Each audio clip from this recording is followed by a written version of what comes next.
तो प्रेमियों, ये शिव जी हैं कौन और शिव जी की पूजा कैसे होती है, शिव जी से फायदा क्या है, शिव जी क्यों बनाए गए, क्यों पैदा किए गए, यह सब मैं आपको संक्षेप में बताता हूँ।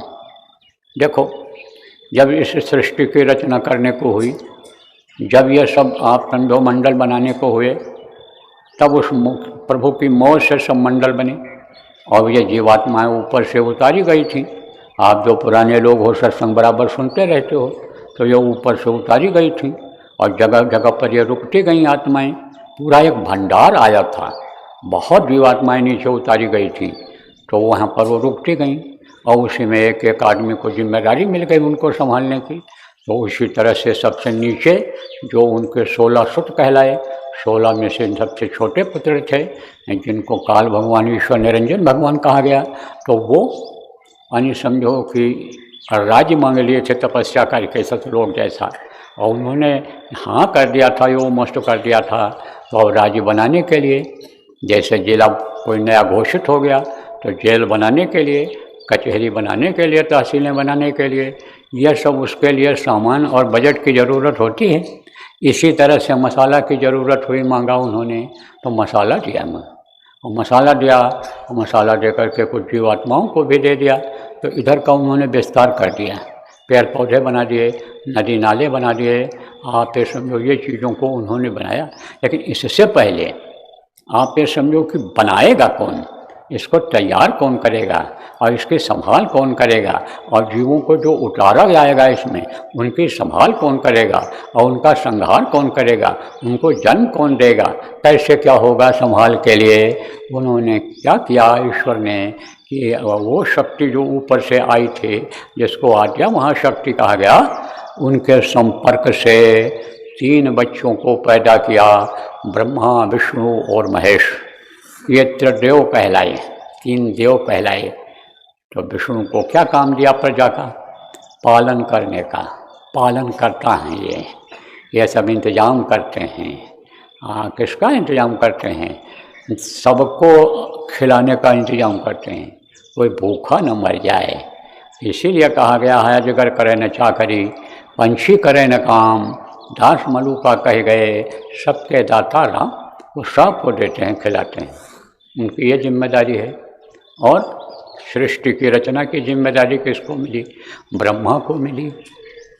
उत्पत्ति वो करते हैं, वो अगर टाइट हो जाए तो रज और बीज का बनना ही बंद हो जाएगा, तो उत्पत्ति कहाँ से होगी, यह सृष्टि सब खत्म हो जाएगी। एक बार सब बुढ़े हो गए और बच्चे पैदा होना बंद हो गया तो यह खत्म हो जाएगी व्यवस्था, की नहीं हो जाएगी, धरती पर कौन रह जाएगा। इसलिए ये काम उनको दिया गया। और शिव जी का काम क्या है, संहार करना है, मार देना, ख़त्म कर देना, नष्ट कर देना, यह उनका काम है। अब ये 4 चीज़ें जुड़ गई जीवात्मा के साथ में, जब ये नीचे उतारी गई, मन चित्त बुद्धि और अहंकार, ये 4 चीज़ें जुड़ गई। तो मन की जो डोरी है वो किसके हाथ में है, आप ये समझो माया के हाथ में है। जीव की डोरी जो नामदान नहीं लेते हैं उनकी किसके हाथ में रहती है, इस जीवात्मा की जो डोर है किसके हाथ में रहती है, ये रहती है आप समझो काल के हाथ में। अंश तो ये प्रभु की है, लेकिन उन्होंने जब यहाँ मृत्युलोक में भेजने के लिए दे दिया इनको, तो इनके हाथ में डोरी चली गई। जब गुरु समर्थ मिलते हैं और वो नामदान देते हैं, तब वो काल के हाथ से डोरी अपने हाथ में ले लेते हैं। और ये जो मन लगा हुआ है, जो आपको चलाता फिराता है, जो आपको खिलाता है, उठाता बैठाता है, मन ही तो शरीर से कराता है सब काम, तब आप करते हो। इसकी डोरी किसके हाथ में है, इसकी पावर चाबुक किसके हाथ में है, वो माया के हाथ में है। और बुद्धि से आप काम लेते हो, बुद्धि की डोरी किसके हाथ में है, विष्णु के हाथ में है। और चित्त से चिंतन करते हो, मन को ये काम कहता है करने के लिए, तो सोच विचार करते हो कि भाई ये काम ठीक है कि नहीं है, कैसे जाएंगे, मन तो कह रहा है कि शादी ब्याह में चले जाओ, मन तो कह रहा है कि सत्संग में चले चलो, कैसे जाएंगे, किसका साथ खोजेंगे, कहाँ ट्रेन पकड़ेंगे, कहाँ बस पकड़ेंगे, रिजर्वेशन। तो ये चिंतन है, चित्त चिंतन करता है। मन चित्त बुद्धि और अहंकार। अहंकार आता है आदमी को, अच्छे काम का भी अहंकार आता है और बुरे काम को भी कर डालता है तो अहंकार आता है। तो अहंकार है ये, तो इनकी सबकी डोरी किसके हाथ में है? इन सब के हाथ में है। तो अहंकार की डोरी जो है वो शिव के हाथ में है। अब ये सब पावर इनको तो मिल गया सब जीवों का, और इधर के ये मालिक बन गए, ये त्रिदेव कहलाते हैं। तीनों देव ये मालिक हैं। किसके मालिक हैं? ये अंडलोक के मालिक हैं। ये समझो आप कि वैकुंठ के नीचे यानी समझो वैकुंठ के नीचे स्वर्ग है, स्वर्गलोक है।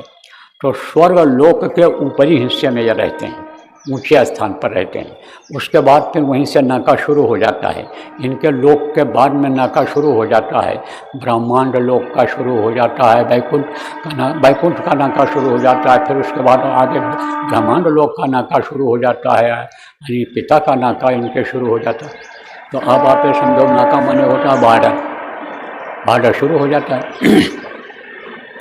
तो इनको काम दे दिया है, यह काम तो दिया ही दिया है, लेकिन यह भी काम दे दिया है कि जीव ऊपर आने न पावे, साधना करें तो इनके साधना में बाधा डालो, ये आगे न बढ़ने पावे साधना करके, तो ये फंसाने का काम करते हैं। फंसाने का काम कहाँ करते हैं? यहीं से फंसाने का काम करते हैं। कहाँ से? साधना जब आदमी नहीं करता है तब भी ये फंसाने का काम करते हैं। जो नहीं करता है उसको भी फंसाने का काम करते हैं। किस में फंसाने का काम करते हैं? पाप और पुण्य कर्म के बंधन में, क्योंकि ये दोनों बंधन हैं। पुण्य करेगा आदमी तो कहाँ जाएगा? स्वर्ग और वैकुंठ में जाएगा, उससे ऊपर जा नहीं सकता है, क्योंकि ये तीनों भैया भी नहीं जा सकते हैं। आप ये समझो इनकी माँ भी नहीं जा सकती, इनके पिता भी ऊपरी लोकों में नहीं जा सकते हैं, तो ये जा तो सकते नहीं हैं। तो ये क्या करते हैं? पाप और पुण्य के बंधन में बांध देते हैं। तो पुण्य किया तो स्वर्ग और वैकुंठ चले गए। जब वो पुण्य का प्रताप खत्म हो गया तब पुण्य छेड़े मृत्युलोक है। फिर इस मृत्युलोक में जन्म लेना पड़ता है, जन्मने की तकलीफ झेलनी पड़ती है, और फिर मरता है जब जीव तो मरने की तकलीफ झेलनी पड़ती है। और पाप जब करता है तो सज़ा पाता है, योनियों में बंद किया जाता है, नरकों में जाकर के सज़ा पाता है। तो ये पाप और पुण्य ये दोनों गले की फांसी हैं। ये 10 इंद्रियों को दोनों प्रबल करती हैं। आप ये समझो कि ये आप समझो कि कर्म योनि को, मतलब ये जो भोग योनि में ये फंसाती हैं ये शक्तियाँ। इसलिए आप समझो कहा गया पाप पुण्य जब दोनों नाश है तब पावे मम प्रवास है। तो अब कैसे फंसता है जीव, कैसे पाप कर डालता है, कैसे पुण्य करता है, यह भी आपको बता दें। देखो जैसे आप कहीं गए किसी के यहाँ बैठे हुए हैं और कोई बढ़िया चीज़ आपको दिखाई पड़ गया, मान लो सोना ही रखा हुआ है आपको दिखाई पड़ गया, तो मन की डोरी खींचेगी माया, कहेगी ले लो। माया किसने बताया आपको? धन दौलत रुपया पैसा यानी धन संपत्ति यही तो माया है। एक माया वो है, एक माया ये औरतें हैं, तो खींचती है वो माया, डोरी खींची जैसे। ऐसा मायावी मन हो गया, आपकी इच्छा हो गई कि चुरा लें। आप चुराने के बाद में फिर आप कहोगे कैसे चुराएं, क्या करें, कहीं आ न जाएं, कहीं दिख न जाएं, अभी तुरंत आ जाएं। विचार करने लग गए, चिंतन करने लग गया, तब आप फिर समझो कि अहंकार की डोरी ये खींच देंगे। विष्णु जो है वो बुद्धि दे देंगे, कहेंगे अरे भाई तुम ले लो, देख लेगा तो कह देना देख रहे थे क्या चीज़ है, और नहीं देखेगा तो रख लो जेब में, समझा। अब फिर जो है सोचने लगा कि भाई ऐसा तो करें तो कहीं जो है देख न ले, हम पकड़े जाएं, सजा खाएं। तब तक शिव जी ने डोरी खींच लिया अहंकार का। अरे कुछ नहीं होगा, क्या होगा, ये तो लाखों रुपए का होगा, 10-20 हज़ार रुपया खर्च कर देंगे मुकदमेबाजी में और छोड़ जाएंगे, कुछ नहीं होगा, बस पाप हो गया, चुरा लिया। पूरी कैसे बनता है? दरवाजे पर कोई आ गया भूखा दुखा, अब मन कहेगा दे दें इसको। यह गृहस्थ का धर्म होता है, रोटी खिलाओ पानी पिलाओ, भारतीय संस्कृति है, आओ बैठो पियो पानी। दरवाजे पर बैठ करके यानी समझो दरवाजे पर कोई आ जाए तो उसको बैठाओ, पानी पिलाओ, समय है तो रोटी खिलाओ। तो आप ये समझो कि ये हमारा फर्ज बनता है। चिंतन करने लगा। फिर उसके बाद में बुद्धि यानी चिंतन करते ही तब तक बुद्धि ने कह दिया, विष्णु ने डोरी खींच लिया तो बुद्धि ने कह दिया भाई पूरे काम है, पूरी इकट्ठा कर लो, तुम दे दो, समझा। अब फिर आदमी सोचता है कि लाओ दे दें, आप समझो। तब तक फिर जो है मन में आ जाता है कि अरे कम हो जाएगा तो हमारे परिवार के लिए कम रहेगा, इतना ही बना है। तब तक अहंकार आ जाएगा, अरे देव यार तुमको क्या होने का है, वो हो जाएगा, बस नाम हो जाएगा तुम्हारा। वो तुम्हारा नाम लेगा लोगों से, इनके यहाँ गए थे भूखे नहीं लौटे, खिला दिया।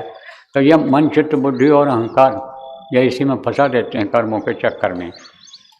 ये जो कहा ना, इंद्रिय द्वार झरोखा नाना, कहता सुर बैठे कर थाना, अवध रखें विषय बयारी, सुरते दिए कपाट उघारी। ये इंद्रियों पर इन लोगों ने देवताओं की ड्यूटी लगा दिया है कि विषय वासनाएं जैसे आने लग जाएं, जैसे इसकी हवा चले इस तरह की, तैसे तुम उसको उभार दो, खाने पीने मौज मस्ती की इच्छा जगा दो। तो कहा ना 10 इंद्रियन का भोग तेरे पड़ी गले की फांस। तो इसमें ऐसे इन सब फंसाने का ही काम है। यहाँ पर निकालने वाले कौन होते हैं, बंधन से मुक्त कराने वाले कौन होते हैं, इनको सदगुरु कहा गया, बंदी छोर कहा गया। वो इन बंधन से मुक्त कराते हैं, उनके बगैर अन्य जीव मुक्त नहीं हो सकता है। तो एक तो इनका शंकर जी का ये काम है, अहंकार के भंडार हैं। लेकिन इनको अवघड़ दानी भी कहा गया है। ये दानी भी हैं और रक्षा भी करते हैं।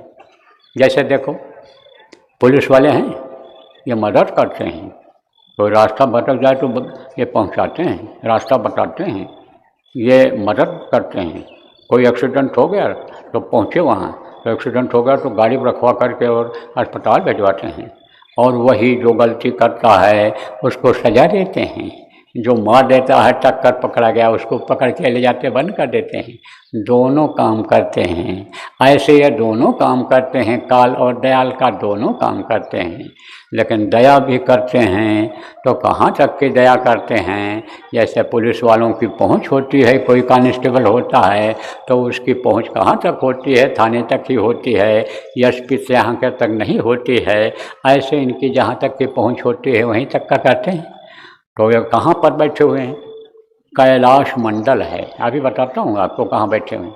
ये जहाँ बैठे हुए हैं वहीं से धार ये फेंकते हैं, दया की धार फेंकते हैं, दया की डोर समझ लो कि डालते हैं।